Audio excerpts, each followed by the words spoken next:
Hello, I'm John McMullin with Journeys of Wisdom, and welcome to part 3 of Sexual and Spiritual Connection. I'm very grateful that you have chosen to go through this part of the program to explore some possible ways to expand your own consciousness, to find a deeper, more profound spiritual experience with your sexual and your spiritual energy. That you're willing, no matter what gender, to assume your sexual energy of initiation, of your passion, and your sensual energy of compassion, of receiving. I'd like to give you some tips that seem to help lots of the couples that have come and worked with me. And I'd like to invite you to use these hints if they're right for you. First, to realize that a sensual and sexual experience is a spiritual experience. And by a spiritual experience, make sure that you allow your partner to be a partner.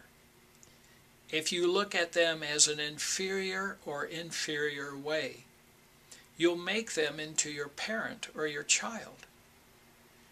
One of the most significant reasons partnerships break up is men run off and have sex with women, other women, because they've made their wife their metaphoric mother.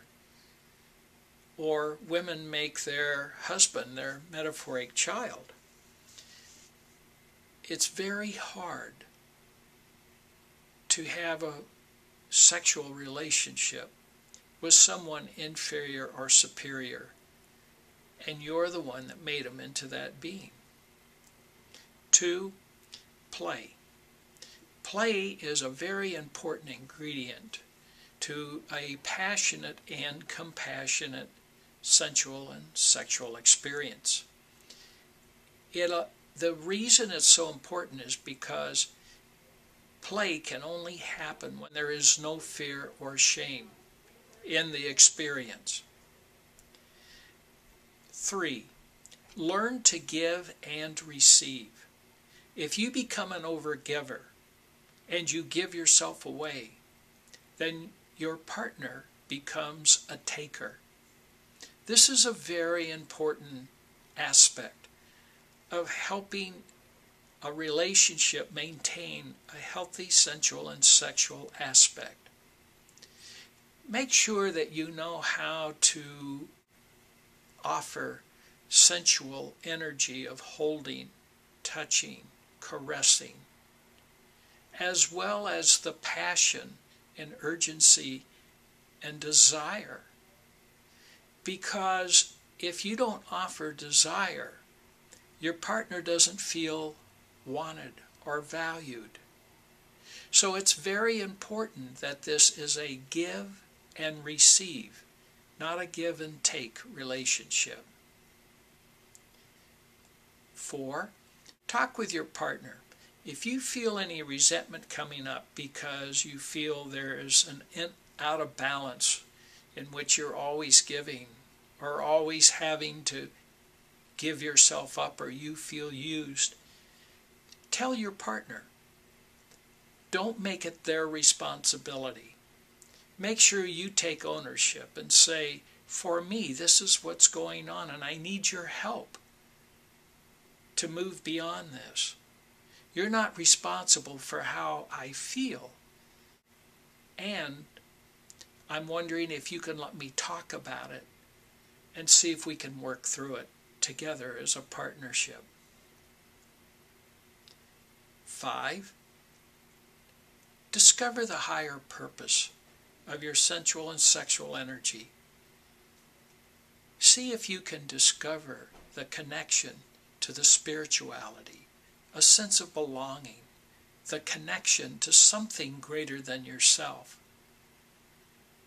See if you can learn to express gratitude before, during, and most certainly after I find that a lot of couples do very well talking about their sexual experience the next day, expressing their gratitude for themselves and to their partner. 6, don't use sex as a control drama. Don't use it to make your partner feel obligated by giving them sex to clean out the garage or to pay more attention to you, because that's a boomerang that comes back and causes lots of problems. By now you realize that there are many other issues I could talk with you about, and in fact we do in the hundreds of programs that we have at shop.journeysofwisdom.com. I'm John McMullin. I'm very grateful that you took these 3 parts of sexual and spiritual connection. I'm looking forward to you joining us in some other programs. Thank you very much.